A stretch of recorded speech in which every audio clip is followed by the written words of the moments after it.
The film opens with a scene of children playing hide and seek, one of whom is a young girl named Indu. She is harassed by her aunt Jayalakshmi, who calls her ugly and stupid and insults her mother. Indu runs to her grandfather, who tells her a story about Indraprastha, a place where great battles were fought for power or sada. He explains that the greatest ruler is not one who fights small battles but one who overcomes great obstacles. The narrative shifts to a time when Indu, now an adult and known as Indira, is the president of the Congress Party. A radio broadcast announces that Chinese soldiers have entered northern Nefa, now Arunachal Pradesh, and the Prime Minister Jawaharlal Nehru has seemingly handed over Assam to China. A courageous Indira, defying her father's wishes, travels to Assam to reassure the people and urges them to not abandon their homes. Her act of bravery gains international attention, leading the United Nations to pressure China into a ceasefire, saving Assam. This event solidifies her reputation as a formidable leader, and she is hailed as a national hero, with many believing she has surpassed her father. Despite her political success, Indira's personal life is in turmoil. Her husband Feroz resents her constant absence and her dedication to her father and the country. Their marriage is strained, with Feroz accusing her of using him to exact revenge on the Nehru family for their past treatment of her mother. The marriage eventually crumbles. After Feroz's death, Indira reflects on the sacrifices she has made, feeling that she failed to satisfy either her father or her husband. She acknowledges her father's defeatist attitude and vows to fight her own battles. The film then portrays the political maneuvering following Nehru's death. Lal Bahadur Shastri becomes the next prime minister but dies under mysterious circumstances in Tashkent. The Syndicate Congress, a powerful faction within the party, sees a weak leader in Indira and installs her as prime minister, believing she will be a puppet they can control. However, Indira proves to be a shrewd and determined leader. The film shows her facing a major international crisis, the mass exodus of refugees from East Pakistan into India due to the brutal crackdown by the West Pakistani army under Operation Searchlight.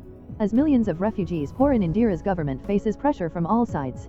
Indira seeks help from world leaders but finds little support. America, China, and Britain are aligned against her.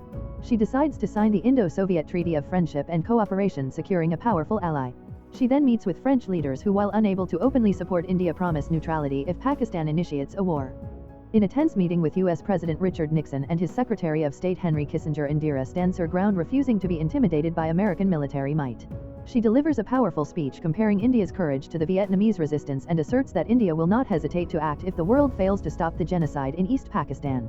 Pakistan under General Yahya Khan decides to launch airstrikes on India, believing it has U.S. support. This act gives Indira the justification she needs. She addresses the parliament, quoting the Gita to declare that truth will only prevail through war. The film then shows the build-up to the Indo-Pakistani War of 1971, with Indira's strategic decision-making on full display. The Indian Army, led by Field Marshal Sam Manekshaw, is poised for a swift and decisive victory. When Nixon sends the USS Enterprise to the Bay of Bengal to intimidate India, Indira, unfazed, tells him her army will present him with a new country, Bangladesh, within 12.5 days. She proves her resolve, and with the Indian Army's rapid advance, General Nizi of the Pakistani forces surrenders, leading to the creation of Bangladesh. Indira's victory is monumental, earning her the title of Durga, or goddess, but her political opponents criticize her for signing the Shimla Agreement, which returned captured land and Pakistani prisoners of war without a long-term resolution for Kashmir. They accuse her of prioritizing personal glory over national interest. The film also delves into her relationship with her son Sanjay Gandhi, who she sees as her successor. She is blinded by her love for him, ignoring the public's perception of him as a spoiled rich kid. This leads to a strained relationship with her close confidant Pupul Jaikar. The final act of the film focuses on the growing political opposition against Indira's government. A nationwide railway strike led by George Fernandez brings the country to a standstill. Indira's opponents, including Jayaprakash Narayan and Raj Narayan, unite against her. To divert public attention, she orders a nuclear test codenamed Smiling Buddha. Despite the success of the test, she is summoned to the Allahabad High Court to face charges of electoral malpractice in the Raebareli election case. The film ends with a montage of her in the courtroom, cross-examined by the opposing counsel Shanti Bhushan, who presents evidence that contradicts her testimony. Indira Gandhi's defeat in the Raebareli case. Facing calls for her resignation from her own party's senior members, she dismisses them as a kitchen cabinet and defiantly declares India is Indira and Indira is India. This sets the stage for the controversial emergency period. Indira, with the backing of her son Sanjay, declares a state of emergency, leading to the immediate and widespread arrest of political opponents, including prominent leaders like Jayaprakash Narayan. The press is silenced and electricity to newspaper offices is cut off. The film portrays the suppression of democracy through a series of scenes depicting police barging into homes and offices to arrest dissenters without warrants. The media either censored or complicit reports only positive news, while atrocities are committed in the name of discipline and progress. Indira replaces her information and broadcasting minister I.K. Gujral with V.C. Shukla, who is seen as more loyal to Sanjay. The film shows the widespread fear as a result of the emergency, with rumors of torture and death in jail. The emergency, however, is not just about political control, it's also about urban beautification and population control. The movie depicts Sanjay Gandhi's aggressive demolition drive in Delhi's Turkmen Gate slum area. The slum dwellers protest against their forced relocation, but they are met with police brutality. The scene is heart-wrenching as houses are bulldozed and a child is tragically killed. This is followed by a chilling portrayal of the forced sterilization campaign where millions of men are forced to undergo vasectomies, leading to many deaths due to medical negligence. Indira's close friend Pupul confronts her about the widespread hatred and fear. She warns her that her actions have made her a monster in the eyes of the people. Indira, however, remains convinced that she is acting for the good of the country. A series of events and dreams begin to trouble her. After the assassination of Sheikh Mujibur Rahman's family in Bangladesh, she becomes paranoid. She sees a reflection of a cruel, ugly woman in the mirror which she cannot recognize. Her nightmares become more frequent. She is haunted by the silent screams of the people feeling the pain she has inflicted upon others. Indira, wrestling with her conscience, unexpectedly decides to lift the emergency and announce general elections. Her son Sanjay and other party members are against this, fearing a crushing defeat, but Indira insists that the people have the final say. The Janata Party, a newly formed coalition of opposition parties, wins the election by a landslide, ending 30 years of Congress rule. Indira and Sanjay both suffer a humiliating defeat in their respective constituencies. The film shows the moment of her defeat and the subsequent ridicule she faces from her former colleagues and a hostile public. She is forced to vacate her official residence and she is later arrested on trumped-up charges. During this period of defeat and public ostracization, she finds solace and a path to redemption. The film shows her interacting with a simple, common Indian woman who has suffered a lot. This experience humbles her. She makes a journey to Belchhai, a village in Bihar ravaged by famine, where she encounters people who have been suffering under the new government. She travels through difficult terrain and on the back of an elephant just to reach them.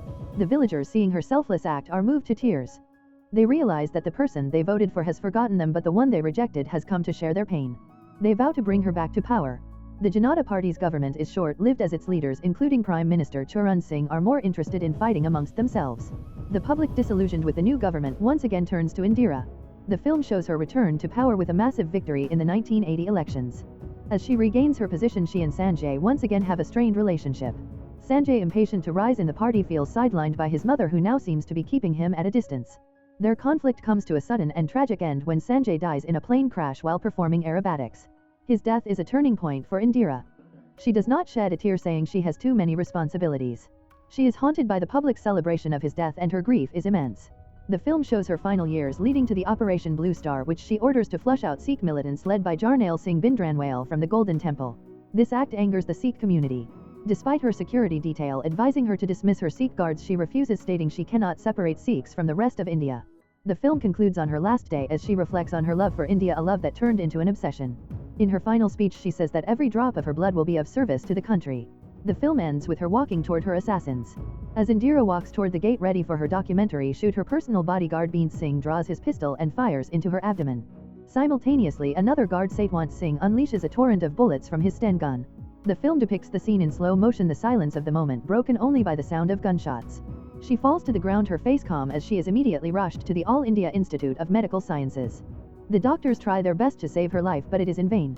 The news of her assassination sends shockwaves across the nation, triggering widespread anti-Sikh riots. The film captures the brutality of this period, with mobs attacking innocent Sikhs, burning their homes and businesses and killing them mercilessly. The country, once united under her leadership, is now consumed by sectarian violence. The final scene of the film shows a somber ceremony where her ashes are scattered across the Himalayas as per her wish. The film's final message is a poignant reflection on her life, a powerful leader who brought her country to great heights but also made decisions that led to its greatest turmoil. She was a woman of immense contradictions, a beloved daughter of India who was also accused of being its destroyer. The film ends with a powerful image of Indira's legacy, a nation forever changed by her triumphs and her tragedies. The words of her final speech echo in the background, a testament to her unwavering belief in a united India even as her own actions contributed to its division.